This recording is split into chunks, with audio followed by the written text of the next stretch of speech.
The time is 1994, where a blind Emma Brody, played by Madeleine Stowe, undergoes a revolutionary surgery to regain her vision. Soon she begins to see disturbing images. When Emma sees a man in her building, she goes to the police station. There she partners with Detective John Hallstrom, played by Aidan Quinn, who is investigating a series of murders that Emma might hold the key. As they uncover clues about the mystery, Emma becomes entangled not only in a dangerous murder spree, but also gains feelings for our Detective Hallstrom, all while grappling with the challenges of her newfound and deceiving sight. This week on Back to the Balcony, we uncover 1994's Blink. Gene Siskel and Roger Ebert, two titans of cinematic review. Sometimes right, sometimes wrong, but always captivating. Your hosts Antonio of the Cult-Worthy Cinema Podcast and Justin Henson of the Movie Wire are here to take you back to the balcony.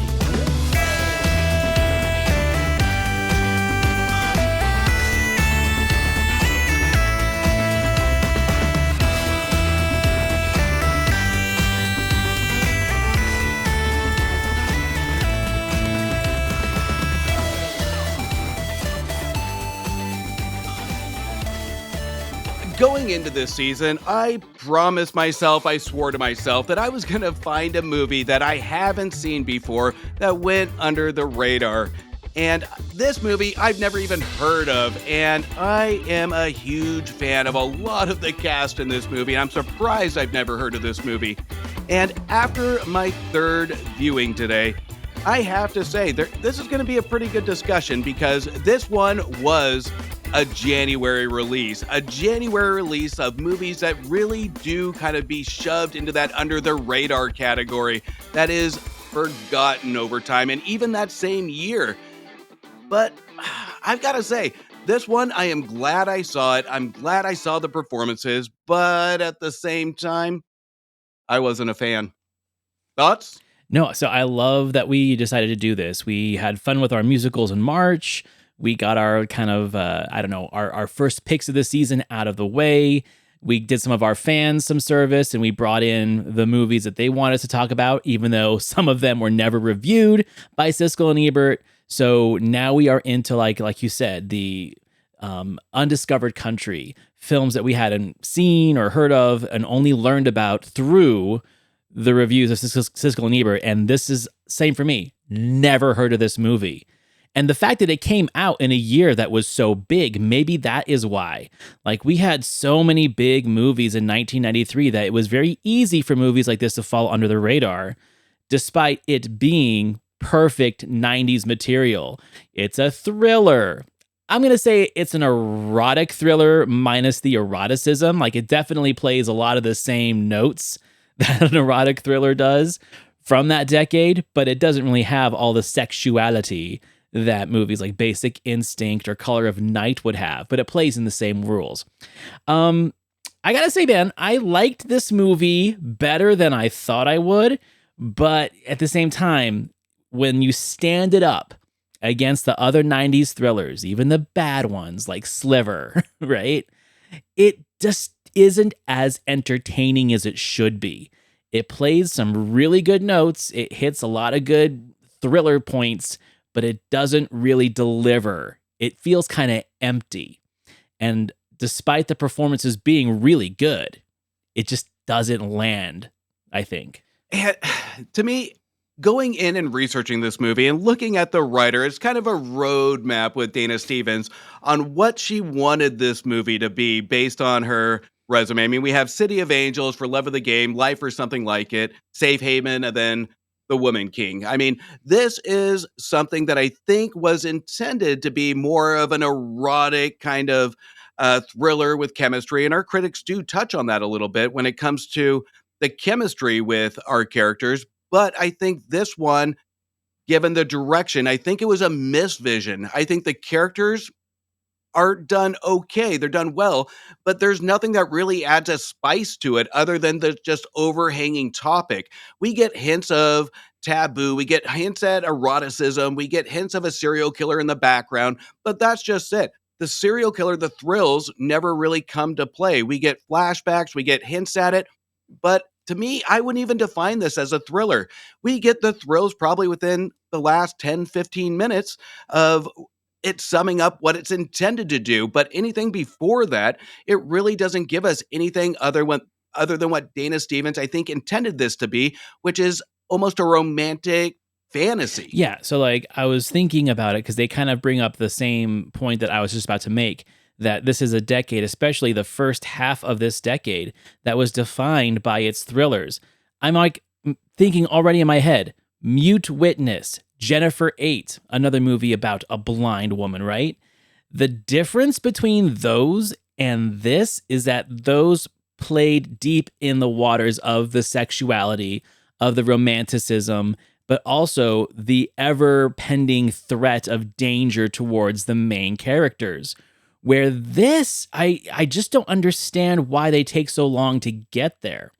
I think what they were trying to do, and I like Michael Apted. We already done one of his movies before. We did Gorillas in the Mist in the first season. He's also a great documentarian. He did the 7 Up, 14 Up, 23 Up series. You know, I think they're in the 70s by now. I really just don't understand his approach to this because it wants to focus on how she sees the world through these new eyes. And it gives us a lot of red herrings of serial killers, of who the killer could potentially be. Very typical of a movie like this, especially from this decade. But what it doesn't do is it doesn't give us enough insight to who the killer is for us to give a damn when it actually happens. It almost feels like it's just a tacked on ending, where movies like Jennifer 8 and Mute Witness, and even going back into the 80s, like The Bedroom Window with Steve Guttenberg, we have a good idea of who the killer could be, but also the idea that we can't trust the male protagonist as well. There's always like that, is it him or is it not? Is there something to doubt about our lead guy? And there isn't any of that in this movie. We might suspect some of his cop partners because they're all kind of dirtbags, but yeah, that it just doesn't give us a clear path. And so it's very easy for us just to get lost in this movie. And that's how I felt. I felt lost. I felt like I understood the story they were trying to tell, but I just didn't care enough because there was nothing engaging for me. There was no like characters that could be the killer. They pretty much give us a clear path that there is a bad guy, but we don't get to know who the bad guy is until the end. And when it happens, we're just like, okay.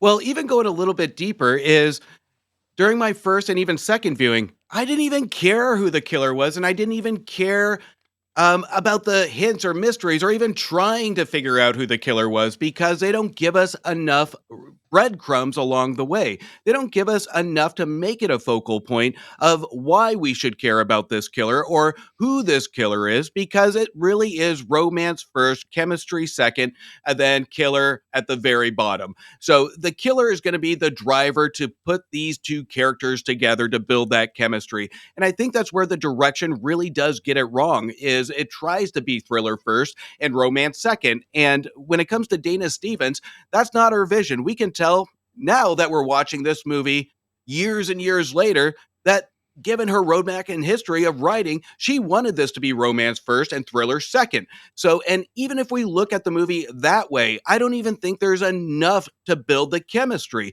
Even after my third rewatch, I went into this movie saying, I'm going to look at this as a romantic kind of thrill rider fantasy. And I still wasn't bought into the chemistry. As individuals, I think the characters are real and I love the performances, but the dialogue isn't really there enough. We get the hate, love kind of roller coaster effect between our main characters, but there's really nothing interesting that happens. Yes, the characters are probably real, but again, when we're trying to look at this as either a thriller or a romantic fantasy, there's nothing really of interest to really hook the viewer into this, to really have us care, other than just almost kind of taking on to what you said. This could be almost a documentary of characters during an investigation in this timepiece where we can watch these characters on how they interact as normal people. But that's not what this movie is, because it's a constant tug of war of what this movie wants to be.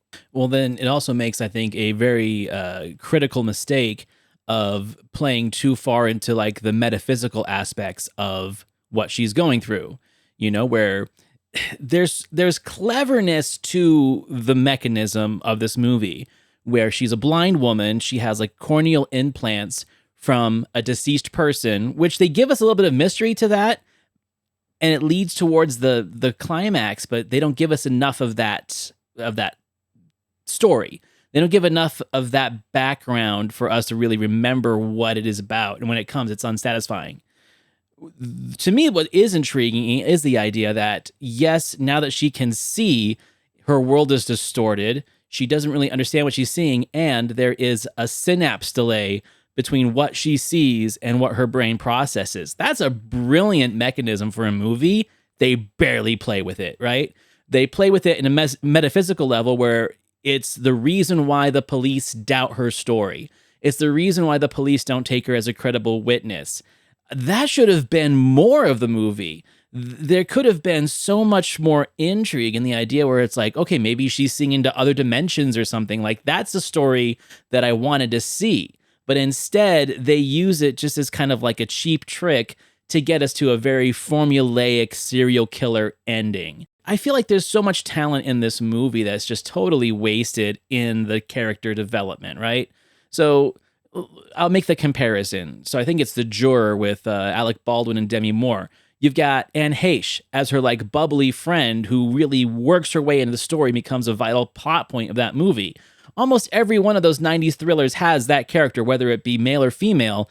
There's that character. Here we have Laurie Metcalf, who I think is an amazing actress, wasted in this movie. They tease you with her. Like, oh, she's going to be a bigger part of the story. No, she's not. She literally just like takes her out to the basketball game and asks her how her sex life is. Like, that's the arc of her story.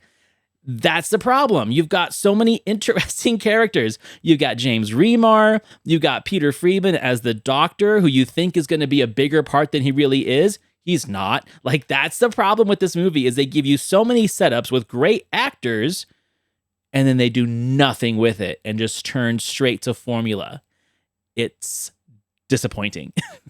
And I'm glad you brought up Lauren Metcalf, because that is one of the main drivers for me being drawn to this movie, other than Madeleine Stowe, because I love her, my love for Stakeout. So she's a powerful actress. She's a powerful character, and she brings it in any role she does, even though at times it could be the same character. But Lauren Metcalf, this one in her early career, coming off, or still, I guess, on Roseanne, this one felt like they were writing this actress when it comes to her success and the viewers of Roseanne. And it was just a thrown in character just to be somebody that people are familiar with, because you're absolutely right. It is wasted. And whenever she appears on screen, it's a pleasant surprise to see her.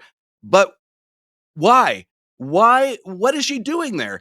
So, other than having these just random dialogue sprouts with the characters, there's no value here.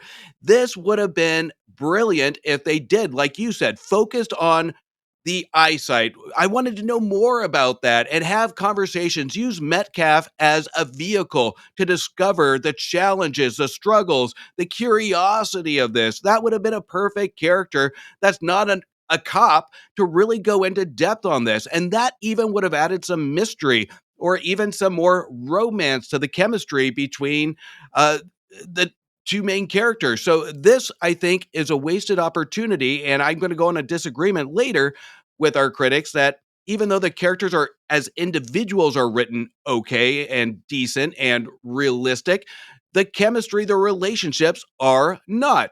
And I couldn't stand having a great actor or actress appear on screen with 2 sentences of dialogue, 3 sentences of dialogue, and then exit. It drove me nuts. This is a theme that I definitely recognize in the 90s. And I'm not saying that it didn't exist before then. It definitely did. But the 90s really kind of, I don't know, went heavy in the paint with it. And that is the idea of how quickly people can fall in love and lust with each other to the point where it doesn't make sense. I mean, at least now in the last 20 years, we're so defined by hookup culture that it seems normal for people to hook up and then like not talk to each other and never see each other again. And that works its way into movies. I mean, we've had episodic series that were about nothing but that, right? So I think in this day and age, we're kind of used to that idea. But going back and watching these 90s things where it's like, okay, you've got a 90-minute to 2-hour movie where there literally is no chemistry, whether it's romantic or sexual between these people, yet somehow the plot has to push them together, whether we like it or not, or buy it or not. And that is the biggest problem with this movie, is that Aidan Quinn, as much as I like the guy, his character, there's nothing likable about him. It makes no sense why she is attracted to him at all, other than the fact that he's just there and she can see, right? It's hard for me to believe because A, Madeleine Stowe is gorgeous, B, she's an amazing actress, but in the show, in the movie, she regains her eyesight. She is in a band, a very popular musical group. She could literally have anybody that she wants, either in the band or the thousands of people that come see her in the show, right? Yet this is the guy that she is somehow drawn to. You just never buy it. And I don't agree with the whole kind of like insecurity and childhood trauma, because that's a cop-out of how she got blinded and why she is the way she is. It's a total cop-out just to get these two together, because in the writing process, the writer figured out that that's the only way that this movie works, is if she has the cop and the victim be intimate and get together. Yeah, it's formulaic. It's so 90s stereotypical, but it doesn't have a good sex scene. It doesn't have a series of them to us even think that there is a romantic or sexual chemistry between the two. It's just not enough. They have a good tease at a sex scene before it's interrupted with a phone call, and that also pissed me off. But based on Stevens' writing here, I can tell this was a symbolic nature of love at first sight. And this, I think, going deeper into this, they scrapped a lot of this to kind of just get into the meat and potatoes of kind of the dark tone, the thrills, and the chemistry. Because again, this is where it could have gone further and it could have added some value. This is a man that she sees after getting her eyesight, and he's a powerful, masculine cop. So there is a potential of an attraction there, especially if we deep dive into the love at first sight symbolic nature. But here, they don't really touch on that. It's they meet, they hate, they love, they hate. It's an angry relationship, and that's where, again, it goes into that fantasy, and we even get almost a kind of a tease at it where they're arguing and he has her holding her saying, do you need to be strangled? Do you need to be raped?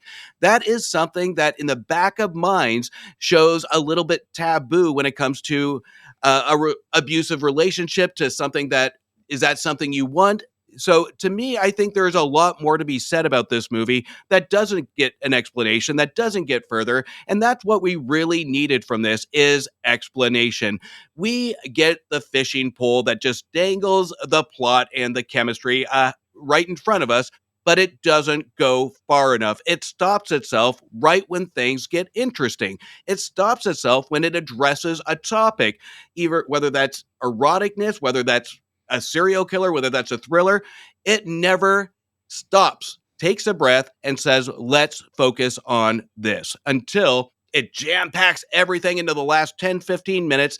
And then my head is spinning on what in the hell this movie is trying to accomplish. I mean, that is the biggest complaint for me. There's so many complaints, but the ending, it's just so tacked on, and they feel like they have to put so much in that last 15 minutes that they really don't give us enough insight for it. It doesn't feel like it was deserved, right? And I was getting really slogged down, man. Like, I was just waiting for something to happen by the end of that second act as it was going into the third. And then when it finally started happening, I was getting excited. Okay, this guy is the killer. Now what? And that's the problem. There is no now what. It just kind of stops. I'm going to stop complaining about the movie for a second. And I want to point out something that I think is really interesting, and that is the place and time and the amount of films that this movie fits in Madeleine Stowe's career, right?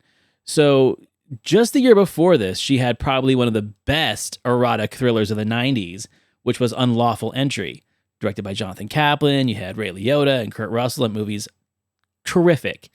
Immediately followed by Last of the Mohicans, right? arguably one of the best movies of the 90s.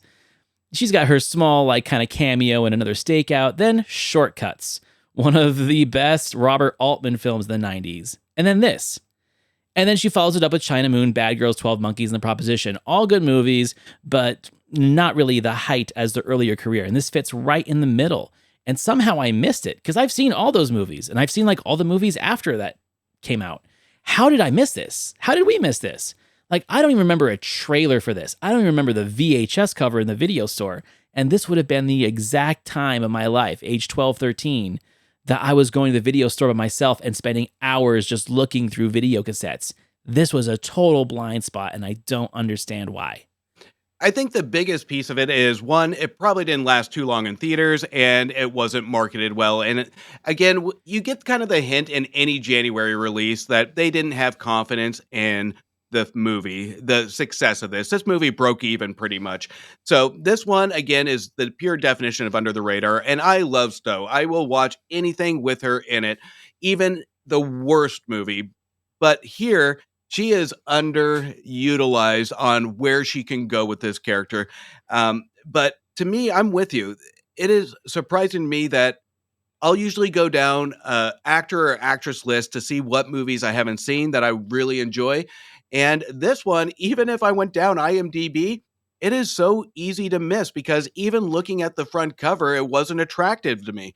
It wasn't eye catching. So to me, I think this one was a really easy miss for a lot of people. And even trying to find this movie was kind of a chore. So I looked on all my resources and I finally found it and I ended up paying for it.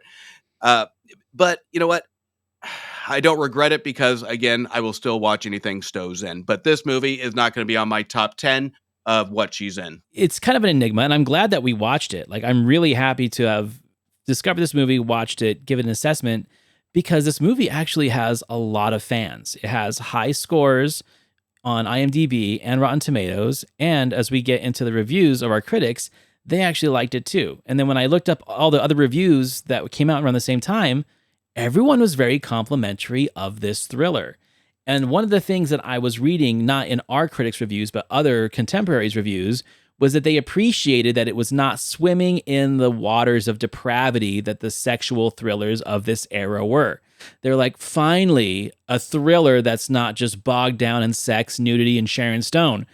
And I'm like, is that what we were grading this on? We were grading this on the fact that those movies were just overdone in the 90s, in which they were, but now we look at them with a whole different insight. Like, those were daring, and people don't make movies like that anymore. And they were a very significant type of genre for their time. And this just wasn't aggressive enough to stand out for me. Yet back when it came out, people appreciated it for not being as stereotypical as those erotic thrillers. So I don't know. It goes back to the whole idea that we have where it's like, if you are in the contemporary time of the film, you look at it much differently than you do 10, 20, 30 years down the road like we're at now and reviewing it, because honestly, it just feels meek and tame to me.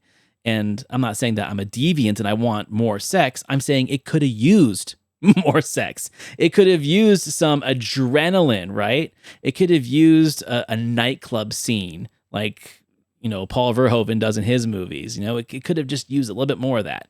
And I think that's why it kind of fell through the cracks for me.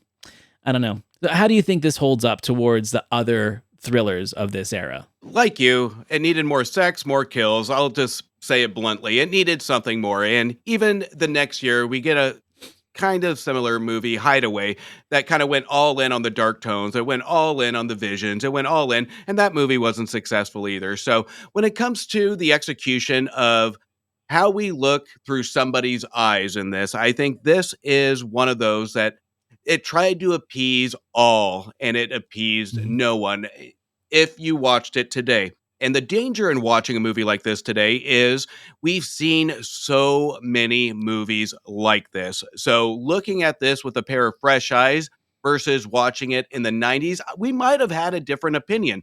But watching it, to me, it just seems compared to everything that came after and everything that I've watched, it is just limp, it's tame, and it is consistently trying to find itself on what it wants to be. So I'm sure this had a fan base, and I'm sure there's a lot of justification to how and why people like this movie. Is if you were one of those rare people that did see it in the 90s, it might have felt fresh. It might have felt like a tame fantasy, balanced thriller, whatever you want to call it. But to me, watching it now, I don't see it. No, I don't see it either. And I think the last thing I'm going to say about that is, we covered Bad Influence back in season 1. And I would think that Curtis Hanson could have done something good with this. He really knew how to do a thriller. Maybe Bad Influence wasn't our favorite of his, especially the 90s, but the things that I liked about it are the things that this film is lacking. So maybe it just needed that kind of polish, someone who did thrillers like that. Because I'm not saying that Michael Apted doesn't do thrillers, but he is not known for this. He doesn't build tension. He's good at spectacle. He's good at building drama. And this just feels so out of his element. So yeah, maybe that's just another reason why I never saw it and never went back to. But again, that's what this next chunk of this season is all about, is these discoveries that either we never heard of or we just knew the name, knew nothing about the movie, and now we're learning about them and the critics. So what did they have to say about it? This one was brought to the show by Gene. Our first film is Blink, and despite some awkward patches, I have to admit I stayed interested in this thriller about that old formula, the blind woman under attack. Why? Because I really liked her relationship with the cop in the picture. Madeleine Stowe plays a blind woman, a violinist in an Irish folk band in Chicago. She has her sight partially restored through a corneal transplant as the film opens. I like the casting in Blink. Neither Madeleine Stowe nor Aidan Quinn is a big star, but they're both good here, evenly balanced, and seem to fit the working-class Chicago world in which this story plays out. Okay, so I will say something about his first part of this review, the Chicago part. The first thing that I realized about this movie is how just dead behind the eyes people seem. Not just our leads, but like the friends, the band, and the cops. And then I thought about other Chicago movies, and that might just be Chicago, man. I think Chicago just drains people. And these guys are from Chicago, in Chicago. So maybe that's why he recognizes it and likes it, because it's living in the world that he exists in. That might be the reason why these two like it so much. But yeah, that's the first thing I noticed is like, why does everyone seem like they just don't care about shit and their lives are all worthless and meaningless? Oh, it's because it's Chicago. It's funny because even in Roger's written review, he kind of tackles on the same thing where we're not looking at the stormtrooper Los Angeles police. We're not looking at the wisecrack New York police.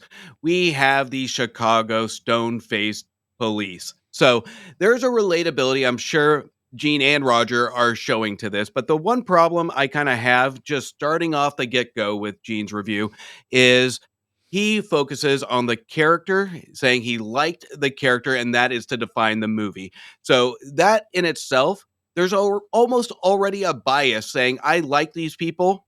I don't really care what goes on in the background because I will follow these natural progressed characters because they are boring, they are limp, they are just kind of exactly what we see our cops as, just kind of what you said. They're dull-faced. So they're too real. So to me, they probably like their thrillers at this point compared to the 80s and even most of the 90s, just more real than outlandish or situational. So this is what I think Gene is really finding refreshing about this, is that it's the opposite of everything else that we saw. And that is almost a double-edged sword when it comes to film critique, is you can have something different in terms of characters, but that doesn't define it as a good movie, because what happens in the background of what these characters do is just as important as just being likable on screen. Agreed.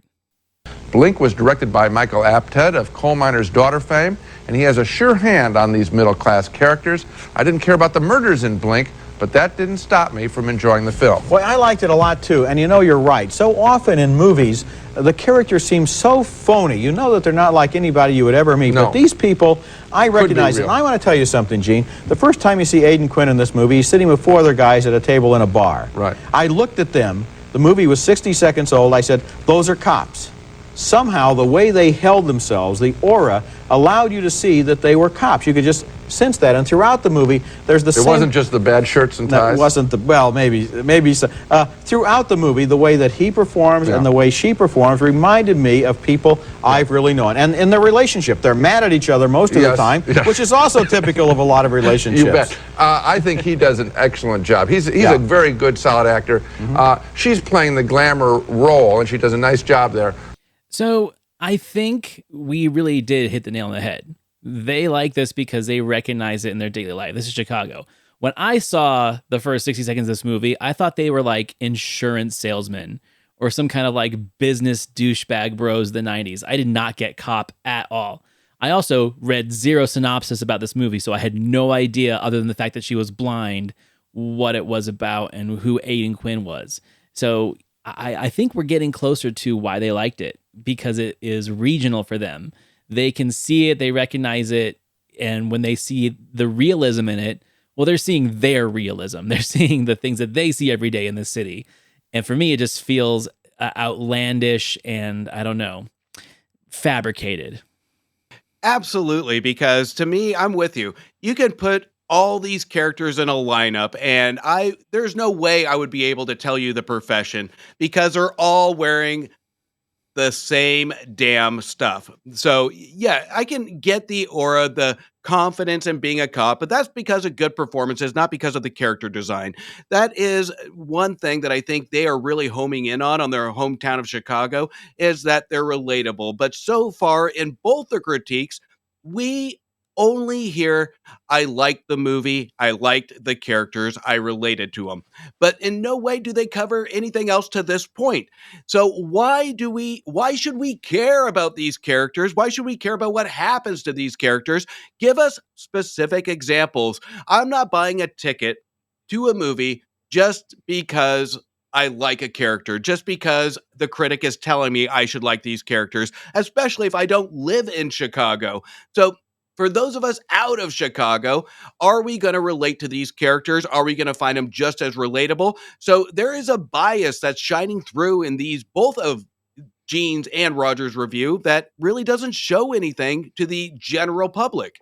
I'm not saying that they're giving bad critiques on the movie, because if you're going to give a good critique on a movie and you enjoy it, it's easier to agree than disagree as if it was a bad movie that they were trying to defend, right? And I'm not saying that this is a bad movie. It's just not a great movie, and I don't agree with all the cheers that it's getting from these guys. But then again, like, maybe time makes all the difference. Maybe we are a different breed of movie watcher, appreciator, and critic, because we've seen more, and we've seen more daring cinema in the last 30 years from this was made. Like, I think the 90s definitely was a decade where we had comfort cinema, whether it was a Saturday Night Live movie where our favorite character from the show got his own feature, whether it was a romantic comedy. This movie was lousy with romantic comedies. And then these thrillers, these dime a dozen erotic, semi-erotic thrillers. And if that is what your theaters and video stores were saturated with, well, it's easy to say like, oh yeah, that wasn't bad, because there were so many that were way worse, or at least maybe more put down upon because of whatever PC was going on in the time. And this movie feels relatively safe. I think that might be it. It's a safe movie for them, and that's why they like it so much. And I just don't see the attraction. The thriller elements more than you did too, especially the way things turned out. I like the visual way that they spin the killer because of this blinking quality in her life. But the fact of the serial killer, boy, I am so tired of serial killers. I thought, it was we a good like movie. the picture. Yeah, we like the movie. picture. Okay, next movie. And that's where they finish, where it's like they really liked the idea that it was a serial killer movie, and I just think they were done to death by this point. It's not a serial killer movie, and that's kind of what really irritates me about this review. To define a serial killer movie means something needs to happen other than 5-second clips of kills or visions or seeing the aftermath. So there is nothing, if you were to now say, is Blink a serial killer movie? Did you find it thrilling? No, because again, to kind of contradict myself, that Gene and Roger said is it's about people. And the movie does have people. It just has boring people that they really did relate to because of the Chicago vibe or whatever you want to call it. I'm from Seattle, but it doesn't mean I like Sleepless in Seattle and give it a 3.5-star rating. So, because I don't relate to those people. So, but at the same time, to go to defense, I can understand the love they have of Chicago. They are Chicago, uh, whatever. Icons. They're right. They're Chicago icons. So I can respect that. But at the same time, when you have an audience listening to whether or not you should see a movie, then you need to speak to the vast audience of it. And I think that's another reason when you have a rave review from Roger Ebert and Gene Siskel and the movie still doesn't take off, it's because of the public's word of mouth that says, you know what, it's not that good. Wait for it on VHS or wait for it when it hits HBO, USA, whatever it may be. This movie reminded me of a USA cable movie because the first time I watched this, I'll be honest, it confused the hell out of me because I think I tried to overcomplicate this movie.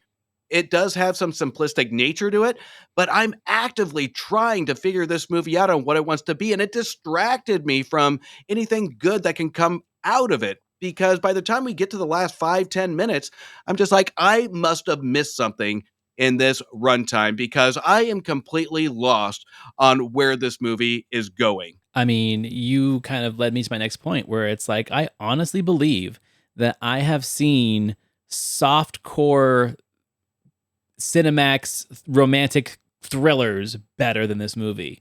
That I was more invested in. Maybe they didn't have the budget or the production value, but they definitely were entertaining and I was more into them than this film. I think that's the biggest takeaway from this movie is that number one, we're 2 years removed from Silence of the Lambs, which is like the ultimate serial killer movie of that decade. It's really hard to differentiate yourself from a serial killer movie like that when it's so big and it won all those Oscars and we still talk about it with reverence, right? So you try and disassociate yourself from that. Joe Esterhaas, I think, was brilliant by doing Basic Instinct because he flipped the script and made it a female, right? It changed the way people looked at thrillers and erotic thrillers. And then you have movies like this that try to bring it back to the mainstream, that try to go back to the old reliable formula that wasn't Silence of the Lambs, that wasn't whatever Joe Esterhaas was doing. And I think that's the biggest problem. It's just too safe. A lot of great ideas, but not a lot of great execution. It needed a moment. It just needed one Yep, single moment to really push this movie. It didn't have to be a whole scene. It didn't have to be a half-hour elongated serial killer chase scene or whatever. It needed a moment to be memorable. And even after my third viewing, I didn't remember my first and second viewing. I remembered a couple of the erotic scenes. I remember a couple of the fights that our main characters have, but nothing that truly stuck with me. And I think that's what really that was needed from this is a staple of why it should be relevant, why it should be memorable.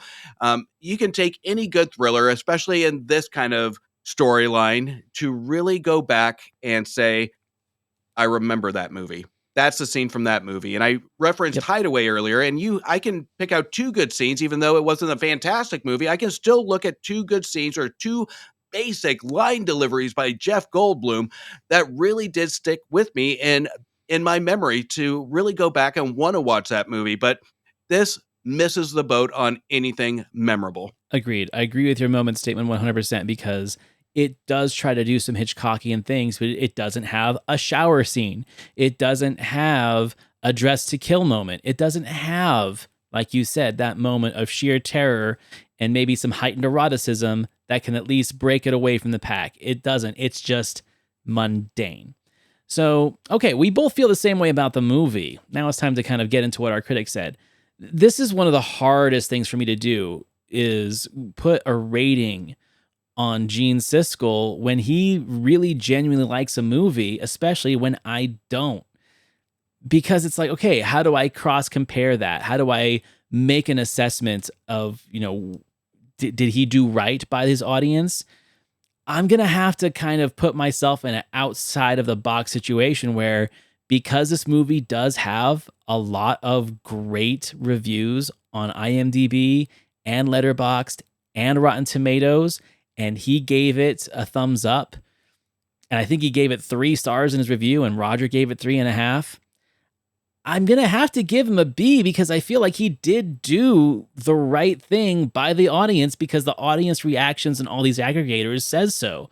And maybe I'm the asshole for not liking it, but I'm not going to use that mentality and say, oh, well, it's an F because I didn't like the movie.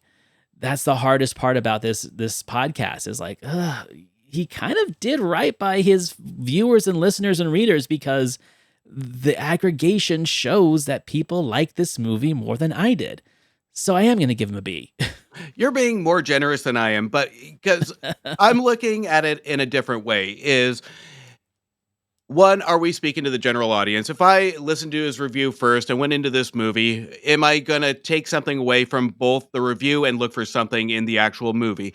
Here, I'm not going to consider user reviews. I'm not going to consider any of that. I'm going in with blind eyes saying, did his critique match how I should feel about the movie? And here the answer is no, because we get some snippets from Roger of the aura of the cops. Who cares if I know they're cops? It's not brilliant filmmaking to convince a viewer that that's a cop. So I don't really care about that. The characters I can respect, that they like the normality of these characters. They like the situation normalities of these characters. I get all that.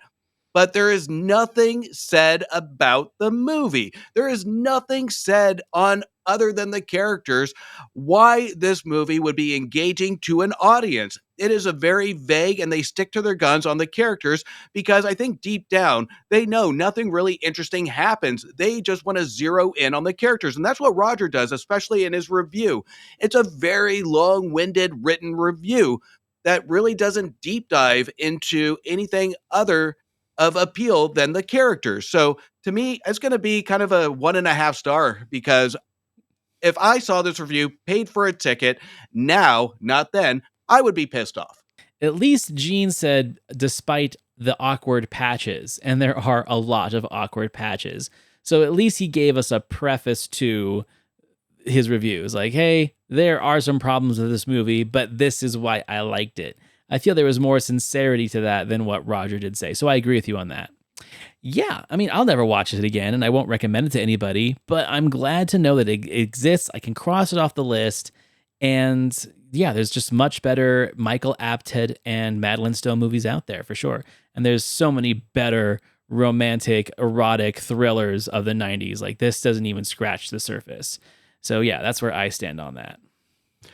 I'm going to rewatch Extreme Measures in honor of Gene Hackman after that one. That's a fun one. Okay, so next week, I am bringing to the show a movie that I've known about for years, but I've never actually watched, and I haven't watched a critique yet because I have a feeling that it's bad. And that is Galaxina, starring the late Dorothy Stratton. Now, if you don't know who Dorothy Stratton is, she is the subject matter of the Bob Fosse film Star 80. She was a Playboy model. She was romantically linked to Peter Bogdanovich, and she was brutally murdered by her jealous ex-husband in the movie played by Eric Roberts. And this is the feature film that she made that, who knows, it could have led to bigger things, but she passed away before we ever really found out. So there's history to this movie, and the fact that I haven't seen it is a travesty. So that's why I'm bringing it to this show, and we're going to judge Siskel and Ebert's review on the movie. Have you seen this one? I have not, so I'm excited for this one. Yeah, this is going to be an interesting one because it's total cheesy B movie, right? We haven't done a lot of those. Like, it feels like it should be at home in the Coltsworthy, but it was on Siskel and Ebert, so we're going to check it out. All right, so everyone, thank you for watching, listening. Please rate, review, 5 stars for both my show, The Coltworthy, which you can find at thecoltworthy.com, and my friend Justin Henson's show over at themoviewire.com. And like I said, we're going to keep on doing these hidden gems, undiscovered films that we're going to ride this wave for a little while before we start doing more listener reviews. We have a nice list of listener suggestions that we'll get to eventually, but I want to do some more of these because it's a lot of fun. So stay tuned for those. All right, everyone. We will see you next week. See you next week.